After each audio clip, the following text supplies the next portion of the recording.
تخيل معي زوجة اسمها كاترين، متزوجة من محامي ناجح اسمه ميسن، وعندهم 11 سنة زواج. بس كاترين عندها إحساس قوي إن زوجها يخونها.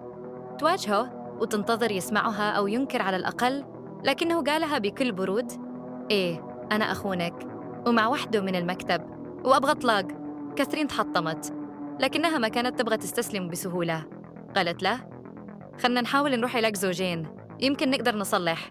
وافق ميسن، وبعد أسبوعين كانوا جالسين عند الأخصائي النفسي. وهنا فجرت كاثرين القنبلة: أنا حامل. الخبر هذا كان المفروض يفرح، بس ميسن وجهه تغير. قال: هذا يخرب كل خططي، بيخليني أبان زي الأحمق. والأخصائي اقترح عليهم ياخذون عائلتهم ويطلعون إجازة عائلية، يمكن الجو يتغير. وفعلاً راحوا مع أولادهم غرب تكساس. والغريب، ميسن صار لطيف فجأة، يضحك، يهتم، وكأن الأمل رجع. لكن لما رجعوا من السفر صار شيء غريب. ميسن جاء صباحاً عند كاثرين وجاب لها فطور وجاب معها موية. شربت، وبعد نصف ساعة بدأت تحس بألم قوي، إسهال، مغص ونزيف، وهي حامل. توجهت للطوارئ، ولما وصلوا البول حقها كان لونه أسود تقريباً، والدكاترة ما عرفوا وش فيها.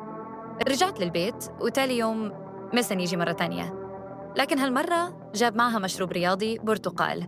كاثرين تذكرت شكل الموية اللي جابها أمس، كانت معكرة شوي. وهنا جاء الإحساس الحقيقي: هذا الرجال يحاول يسميني. أخذت المشروب، شكرته، بس ما شربته، خزنته عندها كدليل. ورجع اليوم اللي بعده ومعه مشروب تاني، وبعدها بيوم عصير برتقال، وهي نفس الشيء، تاخذهم وتخزنهم. كانت متأكدة، لكن تحتاج دليل واضح. راحت وركبت كاميرات مراقبة داخل البيت وخارجه، وخططت تخليه يجي كأن الأمور طبيعية. بعد شهر اتصلت عليه وجاها، ومعه مشروب جديد كالعادة. وهو عندها طلع ينظف سيارته ويرمي أغراض في حاوية الزبالة عندها. كاثرين ما شافته، بس الكاميرا الخارجية صورت كل شيء.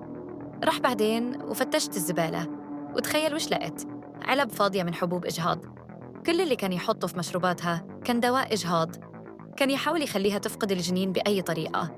ومع كل الأدلة اللي عندها استدرجته آخر مرة، وجاه البيت ودخل المطبخ، وكالعادة وهو يجهز لها المشروب طلع كيس زبلاق في بودرة وسكبها في الكوب. بس ما كان يدري إن الكاميرا كانت تصوره بكل وضوح. كاثرين خزت كل الأدلة، الكاميرات، المشروبات المحفوظة، وذهبت للشرطة. الشرطة راجعت كل الأدلة، وطلع إنه حاول يسممها 7 مرات مختلفة. قبضوا على ميسن، وهذا صورته. هنا تعرض صورة تخيلية، دخل المحكمة واعترف، وحكموا عليه ب180 يوم سجن فقط.